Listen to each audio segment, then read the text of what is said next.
120 secondes de tech vous est présenté par Vidence. Transformez l'humain et les entreprises en supportant leur trajectoire IA.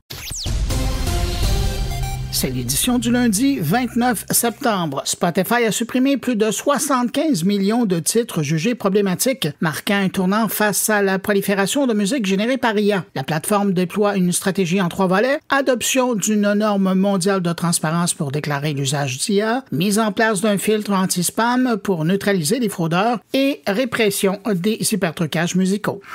YouTube lance un nouveau programme baptisé YouTube Labs pour tester ses fonctionnalités d'IA en avant-première. Le premier essai concerne un animateur radio virtuel pour YouTube Music, conçu pour commenter les pièces musicales, partager des anecdotes et enrichir l'écoute à la manière d'un animateur radio. Pour l'instant, seuls certains utilisateurs aux États-Unis y ont accès. Cette initiative confirme l'intégration croissante de l'IA sur les services de Google. Tesla accélère le développement de son robot humanoïde Optimus. Après avoir servi des boissons et dansé lors d'événements publics, Optimus progresse vers une dextérité fine, au point de pouvoir bientôt enfiler une aiguille. Les ingénieurs perfectionnent la coordination des doigts et la fluidité des gestes pour en faire un assistant domestique ou professionnel capable de tâches précises et répétitives. Tesla prévoit 5000 unités produites en 2025 et vise 1 million de robots par an d'ici 2030. La Chine vient d'interdire pour 2 mois la publication de contenus jugés pessimistes sur Internet et les réseaux sociaux. L'administration du cyberespace veut bannir les messages évoquant le chômage, le ralentissement économique ou le coût de la vie, estimant qu'ils sèment le pessimisme. Pékin appelle même les internautes à signaler ce type de contenu.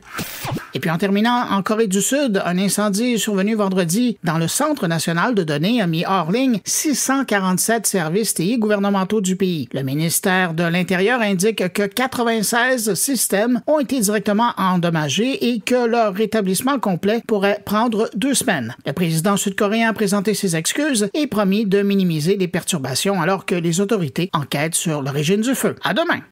L'intelligence artificielle a gagné beaucoup de terrain dans les dernières années et est désormais largement utilisée dans nos vies personnelles et professionnelles. Mais une question demeure pour les organisations: où commencer pour intégrer efficacement l'IA? Vidence, une entreprise reconnue tant au Québec qu'à l'international pour son expertise en IA appliquée, a créé un outil d'évaluation pour accompagner les organisations dans leur trajectoire IA. Ça s'appelle Lucia. Il permet aux entreprises d'évaluer rapidement leur situation actuelle avec un portrait 360 degrés et de comprendre les écarts vers l'atteinte de leur ambition IA. Les résultats de Lucia fournissent des éléments d'analyse pertinents pour construire une feuille de route alignée sur les priorités de l'entreprise afin de gagner en maturité et en compétitivité. Je vous invite à faire connaissance avec Lucia, complétez votre évaluation en allant sur vidence.ai et recevez vos résultats en temps réel.